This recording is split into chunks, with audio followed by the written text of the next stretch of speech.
Okay, हाँ जी, right.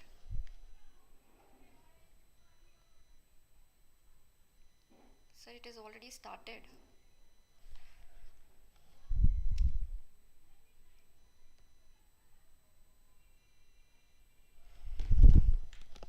Hello everyone, I think I'm audible now. Are you all able to hear me? Can't you, are you able to hear now, Sonal? Can somebody tell me, am I audible now?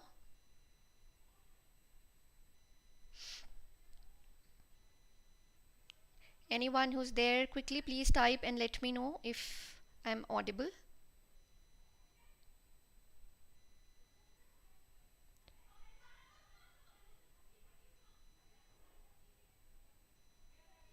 Okay, I think there is some technical problem. Okay, all right. Thank you, thank you. Very low voice. Okay, just tell me, is it okay now? Okay, all right. Thank you so much, everybody. Thank you so much. And sorry to make you wait. We'll quickly start now. So let's analyze today's paper. Okay, okay, all right, everybody. So कैसा गया आप सबका paper? How was the paper? I think the paper was pretty much easy. सबका paper अच्छा गया? Yes, what are your views, everyone? चलो, I will not take much time because already we are late, है ना, और आपका भी next exam भी है. We don't want to waste much time. So quickly एक ओवरव्यू देखते हैं कि पेपर कैसा गया और किस तरह के पेपर्स, किस तरह के क्वेश्चंस थे in the paper for both EIS and SM. चलो, सो यहाँ पर as you can see on the screen हमारे पास फर्स्ट क्वेश्चन है related to GPL bank और हमसे पूछा गया है explain any 3 IT controls which may be implemented by GPL bank. So it's a very simple question. इसमें कोई प्रॉब्लम होनी नहीं चाहिए आपको, राइट? ये कौन से चैप्टर से क्वेश्चन आया है? Anyone who can tell me? Yes, कौन से चैप्टर से ये क्वेश्चन है? Very simple, chapter number 1, right इतने सारे कंट्रोल्स हैं हमारे पास, like segregation of duties, change management. आपको बस 3 IT कंट्रोल्स ही पूछे गए थे. So very simple question. Then we have question number B. A voucher is an important document for any accounting system application. List any 4 important points for voucher numbering. Now this is from chapter 2. Both the questions were there in the perfect practice book. अगर आपने yes. Number 3, chapter number 3, no, this is from first, this is from chapter number 1, this is from chapter number 2. Any problem in this question? Simple थे. Okay, second question देखें. So you are appointed as an IS auditor of TVL Limited. यहाँ पे आपको 3 audit tools explain करने थे. Yes, this one is from chapter 3. Again a very direct question, बहुत ही direct question पूछे हैं, isn't it? Question number 2 का B part. Flowcharts are diagrammatic representation of business processes. Briefly explain any 4 steps. तो यहाँ पे आपको 4 steps बताने थे flowcharts के. अगर आपने chapter 1 पढ़ा होगा तो उसमें flowchart के ये steps दिए हुए थे. So this is come from chapter number 1. Okay, let me just check कौन सा है ये. Explain anything. Okay, चलो उसको बाद में देखते हैं. पहले let's just move on further. Then we have question number 3 का A. So prior to ERP audit, an auditor has to consider all aspects of audit of ERP system. As IS auditor of CRK Limited, आपको एक report prepare करनी है कि कौन कौन से questions as an auditor हम पूछेंगे. So again this question is coming from chapter 3. तो यहाँ पे बहुत सारे क्वेश्चंस थे, आपको याद होगा. सो कुछ क्वेश्चंस आई एम श्योर आपको याद रहेंगे. Then you are designing data warehouse for Delmart, a retail company, sells wide range of products. यहाँ पे आपको बताने हैं 4 benefits of a data warehouse. So this is coming from chapter 3 again, right? Data warehouse, chapter 3b. Yes, this is again coming from chapter 3 perfect practice book का ये first question है, repeatedly बार बार आया है, direct आपसे पूछ लिया है, nothing technical in this, है ना? Okay. Then question number 4, part A. Enterprise risk management helps organization to operate more effectively in environment filled with risks. As a risk manager, justify the statement by explaining any 6 benefits of ERM. कोई problem इसमें? बहुत easy 6 marks in this particular question. B part, increase in internet-based transaction has necessitated a need for framing suitable laws. Explain any 4 objectives of IT Act 2000. So this is coming from, again ये आपके है chapter number 1 में, okay?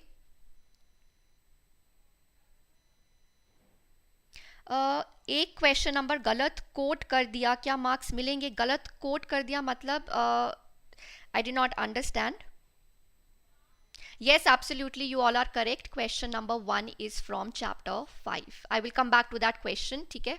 Because मुझे पीछे जाना पड़ेगा. So let me just complete this. Then 5th question, part A. You are appointed as IS auditor in so and so bank. आपको क्या करना है? You have to explain the risks involved in mortgage processes which need to be taken care of during the audit. So this is of course from chapter number 5. यहाँ पर आपको mortgage process में जो risks involved हैं वो बताने हैं. So you were not supposed to talk about controls here. सिर्फ risk explain करने हैं आपको mortgage process के. So this was part A of question number 5. Then part B. After demonetization, trend of digital payments. So this is chapter 4. पढ़ते ही आप समझ गए होंगे. आपको बस इसमें mobile wallet and mobile banking के बारे में बताना था. So this was a little tricky. Usually हमसे पूछा जाता है कि explain different digital payments methods. अब यहाँ पे आपको specifically 2 ही explain करने थे, mobile wallet and mobile banking. So I hope आप ये attempt कर पाए हो. And you also had a choice here. So आपको ये short notes पहले भी बहुत बारी exactly as it is ये question पूछा गया है. Write short note on 2-tier client service architecture and digital library. Right? So this much is done everybody. यहाँ पे कोई आपको problem? Okay, let me just see. जो आप काफ़ी देर से बोल रहे हैं, let me just quickly go through it. Okay. Question number 1A. GPL Bank wants to reduce IT related risks. Okay, bank में CBS banking. All right. So यहाँ पे आपके IT related risks पूछे हैं. So we have to talk about any 3 IT controls. Correct observation everybody. चलिए, so let's move forward to strategic management now. So बताओ मुझे SM का पेपर कैसे लगा आप सबको? SM के questions. What kind of a paper were you expecting in SM? Easy, difficult? बहुत ही easy paper है यार, इतने easy questions have been asked. चलो देखते हैं क्या questions हैं. So question number 6 from section B, which is strategic management. So आपको यहाँ पर एक पूरी बड़ी case study आई है जिसमें आपको ये identify करना है that जो भी ये decision लिया जा रहा है ये कौन से level का decision है, at which level of management these decisions are being taken. क्या लिख कर आए हो यहाँ पर? Which level is this?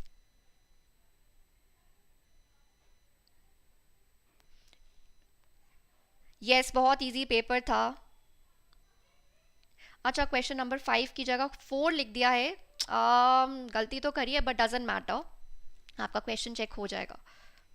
चलिए, so कौन सा level लिख कर आए हो यहाँ पर आप? Which level should it be? This should be corporate level. ठीक है, because यहाँ पे किस तरह का decision लिया जा रहा है that क्या हमें, देखो यहाँ पर क्या लिखा है, they decided to do service transformation by letting some of their units to hospital, service transformation करना है, अपने कुछ हॉस्पिटल्स को वो लेट आउट कर देंगे. सो ऐसे मेजर डिसीजंस कौन लेता है कि हमें डाइवेस्ट करना है, किस में इन्वेस्ट करना है, कौन सा बिजनेस हटा देना है. So this is taken by corporate level of course. So yes, 1 mark you've got here. So question 6 का पार्ट बी क्या है? Above scenario depicts one of the limitations. Limitation कौन सी इस पूरे सिनारियो में डिपिक्ट करी गई है? What was the limitation? COVID हो गया, so they had to change their strategy. So ये क्या होता है? Which limitation is this? That environment is complex, complexity of the environment, right? It is difficult to predict the future. Okay, तो अगर यहाँ पर आपने कॉम्प्लेक्स इन्वायरमेंट लिखा है, अगर आपने यहाँ पर लिखा है that it is difficult to predict the environment, दोनों करेक्ट हैं, आप कुछ भी लिख सकते हो यहाँ पे. Then third part is here the decision taken by management was reactive. Discuss the benefit of proactive approach over reactive approach. Uncertain, yes, uncertainty, complex and turbulent environment, the very first limitation of strategic management, absolutely correct.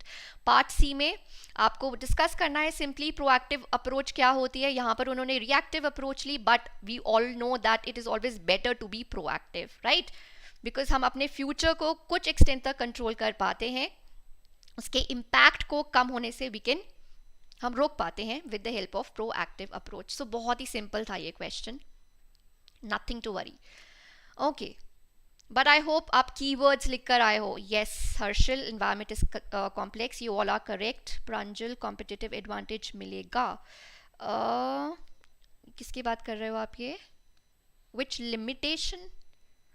Okay, अच्छा, proactive approach से. Yes, absolutely. चलिए, question number 7, part A. According to Michael Potter, 5 competitive forces बताने हैं आपको जो एक industry में exist करती हैं.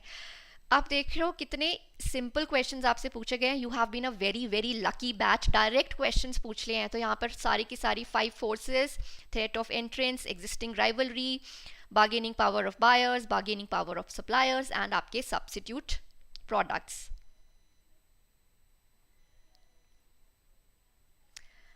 ठीक है, चलो. Then 7th B. The approach of BPR begins with defining the scope and objectives of re-engineering project. So आपको बस एक statement दे दिया और आगे आपसे पूछा है business process re-engineering के 5 steps. So again, this is so simple. 5 marks, direct 5 marks. और अगर आप नोटिस कर रहे हो, तो अगर आपने important topics वाली videos देखी होगी, तो most of the questions are from there only. और ये सारे क्वेश्चंस आपको परफेक्ट प्रैक्टिस बुक में देखने को मिलेंगे. All these questions directly are from there. चलिए, question number 8, part A.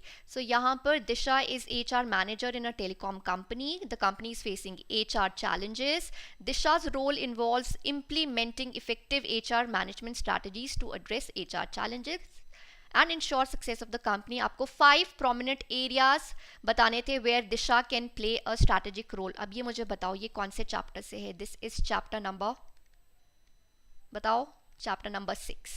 This is coming from chapter number 6 और यहाँ पर आपको strategic role बताना था. I think there are around 7 points आपको यहाँ पर दिए हैं. Prominent areas where दिशा can play a strategic role. HR strategic role of HR, यहाँ पे अराउंड 7 to 8 पॉइंट्स थे, जिसमें था कि वर्कफोर्स डाइवर्सिटी को मैनेज करना, सभी एम्प्लॉयज़ को एक डायरेक्शन प्रोवाइड करना. सो वो सब पॉइंट्स यहाँ पर आपके आने थे, बहुत ही simple points. Yes, direct question. Yes, नहीं हुआ, बट इससे में कोई बात नहीं, डोंट वरी, सब पास हो जाओगे इस पेपर में. There is no problem at all. Then part B. CARE Limited has decided to acquire Trust Limited. Discuss the major dimensions of strategic decision. तो यहाँ पर again आपको confuse करने के लिए थोड़ा सा part दे दिया कि CARE Limited ने acquire किया है Trust Limited को. You have to discuss major dimensions of strategic decision. तो ये हमें पता है that merger करना, acquisition करना, ये एक बहुत ही कौन सा decision है? It is a very important decision, strategic decision है जो पूरी ऑर्गेनाइजेशन को इम्पैक्ट कर सकता है. और ऐसे डिसीजंस कौन लेता है? स्टूडेंट्स, टॉप मैनेजमेंट लेती है, राइट? सो बस आगे आपको डायमेंशंस डिस्कस करनी है स्ट्रैटेजिक डिसीजंस की. There were 5 dimensions of strategic decisions. It is taken by the top management, multi functional, multi departmental impact होता है, फ्यूचर ओरिएंटेड होते हैं. तो वो सारे पॉइंट्स आपके यहाँ पर आने थे, डायरेक्ट 5 पॉइंट्स. लिख कर आए हो? Yes, from chapter number 3. ये है आपका चैप्टर नंबर 3 से. Okay, let's move forward. Strategic decision. Okay, question number 9 का part A. So what is it? Rohan works in the R&D department of an electronic appliance company and is given complete autonomy. उनको पूरा freedom दिया गया है to conduct experiments for business expansion. He accepted the challenge and derived. This was a tricky question. क्या है इसका answer? वो R&D department में काम करते हैं. एक कंपनी, कौन सी कंपनी है? Electronic appliances company. उन्हें कंप्लीट फ्रीडम दिया गया है टू कंडक्ट एक्सपेरिमेंट्स, कुछ नया करना, बिजनेस को एक्सपैंड करने के लिए नए नए थॉट्स लाना, आइडियाज़ लाना. So Rohan has been given complete freedom for that. उन्होंने इस चैलेंज को एक्सेप्ट किया और एक नया प्रोडक्ट डेवलप किया. Explain the role of Rohan in the company. तो यहाँ पर आपने क्या लिखा है? Which role have you written here? Functional, because research और development department में वो काम कर रहे हैं.